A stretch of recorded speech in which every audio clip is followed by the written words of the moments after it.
Nothing feels better than clearing out your backlog, because sometimes a title will come up that you barely remember seeing.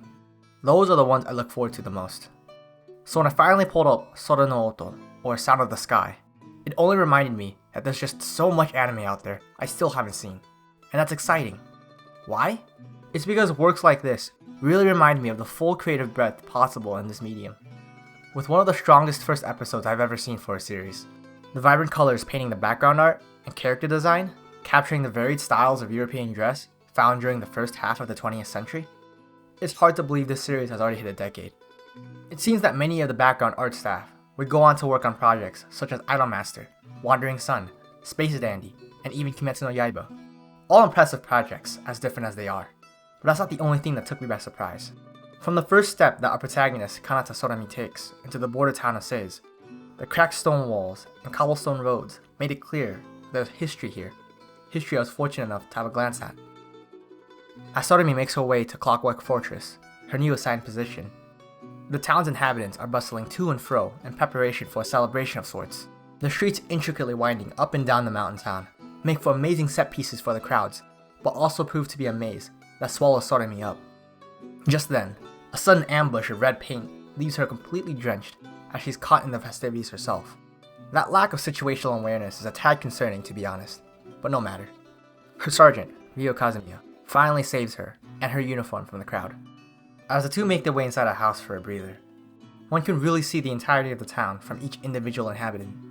The mothers making their way from stall to stall, farmers lugging cargo to market, children running up and down the streets, laborers taking their midday break with a drink in hand.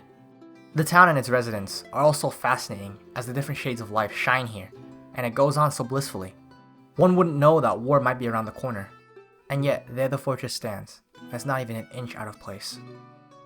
Following up on that idea of history and legacy, Clockwork Fortress itself carries the mark of age from its rain-stained walls, broken windows, and leaky roof. Forgive me if this appraisal seems harsh, but what I described were the sections that are either off-limits or practically unused. As a space, it's almost unbelievably vast, with hallways wrapping about, connecting living quarters to sitting rooms and garage. The place is more fit as a historic hotel or cultural heritage site than a military garrison. The weathering, although mostly contained, ripples out through the entire building, wrapping it in the shadow of decay. But this decay is rather comforting, as one can see the steady flow of time in the cracks. It's almost as if the building, admitting its own transience, proudly declares the countless scenes it witnessed as a part of Seize. Still, it is a military installation, housing soldiers, whose duty is to defend this town, and they will do so with rifles and machine guns. No surprise there. Can't forget the Vector Type 0 autonomous tank walker too. Designated Takemikizuchi, it's missing a few key components for function, namely legs for walking. Supply constraints aside, the unit's overall cohesion and discipline is questionable, to be honest. I can't blame you if the squad seems rather young to handle firearms. Hey, maybe it's commentary on recruiting tactics. Appearances are just that though.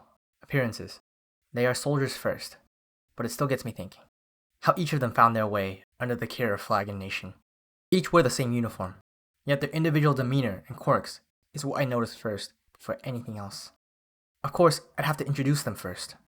Quickly naming off the 1121st Platoon of the Helvetian Army, we have Garrison Commander, First Lieutenant Felicia Heidman, caring, but surprisingly sly, which comes from her experience on the front. Second Officer Sergeant Major Ryo Kazumiya, coming off as curt and rather harsh, which is only the result of a dogged determination to be an effective leader. Corporal Noel Kanagi, driver, reserved, and seemingly more interested in machines than people, until you get to know her better. Private Kureha Suminoya, gunner, and a quick shot with her words as well, but it seems like she can't take a hit herself. Of course we have Kanata Sorami, the newest addition to the team, her ears blessed with absolute pitch, and determination to play the song that rang out in her childhood. Standing tall, or short, they all represent an essential role within the tank crew, even if it's just the 5 of them. Though the relationships go deeper than mere crewmates, they're comrades through and through. Even if their bonds weren't forged in the heat of exploding artillery shells or zipping tracers, it doesn't make it any less. With their biggest adversaries being the local fauna and weather, it gives Sorami ample time to befriend each of her new squad mates, be it on the watchtower on a hazy red-violet dawn, in the ruins of a classroom, or deep in the heart of a glass factory. Even with some hiccups and misunderstandings along the way, They only become another fond memory they all share. Bright as they may be, they still inherit the catastrophic aftermath of war, and each of them shoulder their burdens. But they do more than merely shoulder them.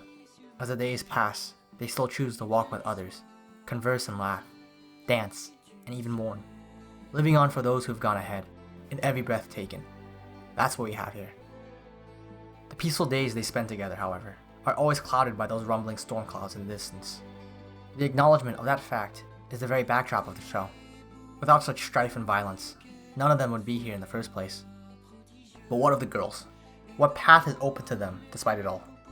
I think the legend of the Fire Maidens should give a pretty good idea. The winged fire-breathing demon is a rather obvious metaphor for war, I'd say. And with the opening sequence of the show, depicting the girls as the maidens themselves, the allegory speaks for itself, doesn't it? But damn does it get its message across, and beautifully might I add. What I didn't count on though, was the reversal of said legend by an unlikely ally, allowing a different but equally profound interpretation.